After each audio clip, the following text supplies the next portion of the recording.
అస్సలాము అలైకుం. ఈరోజు నేను మీతో ఒక పవర్‌ఫుల్ దువా అయితే షేర్ చేసుకోబోతున్నాను. మనం బాధలో ఉన్నప్పుడు, ఏదైనా ఆందోళనలో ఉన్నప్పుడు, మనకేదైనా కష్టం వచ్చినప్పుడు తరచుగా మనం తహజుద్‌కి నిద్రలేస్తాము. ఆ టైంలో ఈ దువా చదవాలండి.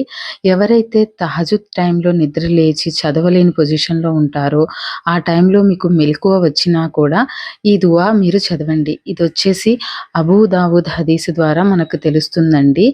ఇంకా దువా వచ్చేసి అల్లాహుమ్మ రహమతక అర్జు ఫలా తకిలని ఇలా నఫ్సి తొరఫత ఐన్ వ అస్లిహి లిషాని కుల్లహు లా ఇలాహ ఇల్లా అంతా.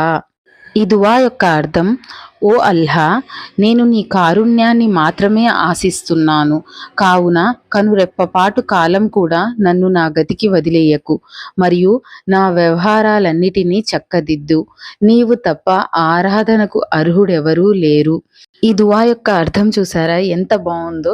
మనం ఈ దువాలో అల్లా దగ్గర వేడుకుంటున్నాము. నువ్వు తప్ప కరుణించేవాడు ఇంకెవ్వరూ లేరు. నా కష్టాలు, నా సుఖాలు, నా వ్యవహారాలు ప్రతీదీ నేను నీకే వదిలేస్తున్నాను. నువ్వు ఒక్క కనురెప్ప పాటు కూడా నన్ను వదలకు. వదిలినా నేను ఈ ప్రపంచంలో బ్రతకలేను. నీ యొక్క కారుణ్యం నాకు కావాలి అని చెప్పేసి వేడుకుంటూ, అదేవిధంగా నువ్వు తప్ప వేరే ఆరాధ్య దైవం ఎవరూ లేరు అని చెప్పి కూడా మనం చెప్తున్నాము. సో, ప్రతి ఒక్కరు కూడా మీకేదైనా కష్టం వచ్చినా మీరు తహజుద్‌కి లేసినప్పుడు ఈ దువా చదవండి. అల్లా సుబ్హానహు వ తఆలా తప్పకుండా మన కష్టాలన్నవి, మీ ప్రాబ్లమ్స్ అన్నవి నెరవేరుస్తాడండి. అలాగే ఈ దువాని వేరే వాళ్ళకి షేర్ చేయండి. అస్సలాము అలైకుం.